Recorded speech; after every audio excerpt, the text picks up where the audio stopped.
दोस्तों, एक समय ऐसा था जब सारे देश भारत पर राज करने का सपना देखते थे, क्योंकि भारत उस समय दुनिया का सबसे अमीर देशों में से एक था। भारत देश शुरुआत से ही संपन्न रहा है और हमारे देश को सोने की चिड़िया कहा जाता था। लेकिन इस सोने की चिड़िया के पंख किसने काट दिए? आज की इस वीडियो में इसी को जानेंगे।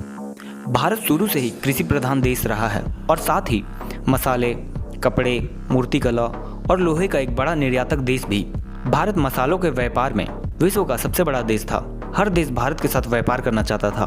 उस दौर में विदेशी व्यापारी यहाँ आते और हमारी वस्तुएं लेकर बदले में सोना देकर जाते थे, जिसकी वजह से भारत में सोने की मात्रा काफी ज्यादा बढ़ी। भारत को सोने की चिड़िया कहकर संबोधन करने वाले सबसे पहले व्यक्ति थे राजा विक्रमादित्य। उन्होंने धर्म की रक्षा के साथ साथ प्रजा का रक्षण और आर्थिक स्थिति का भी ख्याल रखा। कहा जाता है कि एक वक्त ऐसा था कि हमारे भारत में हर घर में एक लघु उद्योग हुआ करता था। इससे बाहरी देशों से हुए व्यापार से हमारे घरों में इतना सोना हुआ करता था जितना दुनिया के दूसरे किसी भी देश, किसी भी घर में नहीं था।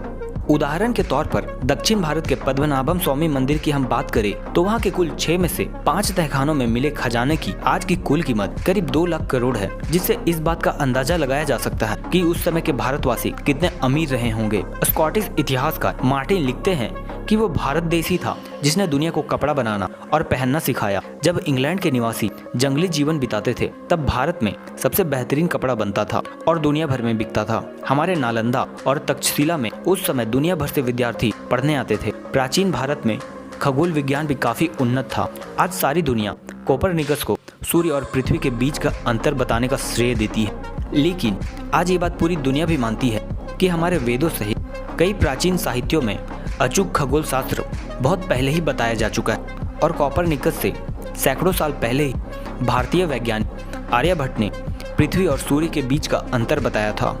अमीर होने के साथ साथ हम भारतवासी धार्मिक वृत्ति के थे और लोगों की भलाई करने पर विश्वास रखते थे और घर आए मेहमान को भगवान समझते थे। लेकिन हमारी यही समझ हमारे कंगाली का कारण बनी। हमारी इसी नीति और स्वभाव का फायदा उठाकर इस सोने की चिड़िया पर लोगों ने बार बार आक्रमण किया और यहाँ की दौलत को लूटकर अपने देश ले गए।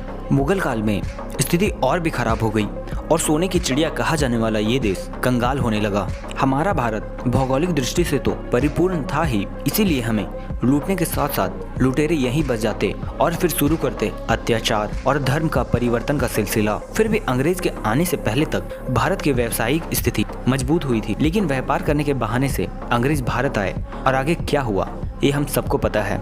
अंग्रेज ने भारत पर कब्जा करके हमारी अर्थव्यवस्था को पूरी तरह से बर्बाद किया। हमारे देश की एक और नायाब चीज थी जिसे अंग्रेज ले गए, वो था कोहिनूर हीरा। कहा जाता है कि दुनिया में हर एक चीज की कीमत होती है, लेकिन कोहिनूर हीरा एक ऐसी चीज थी जिसकी कीमत आज तक कोई नहीं लगा पाया और इस हीरे के मालिक थे महाराजा दिलीप सिंह।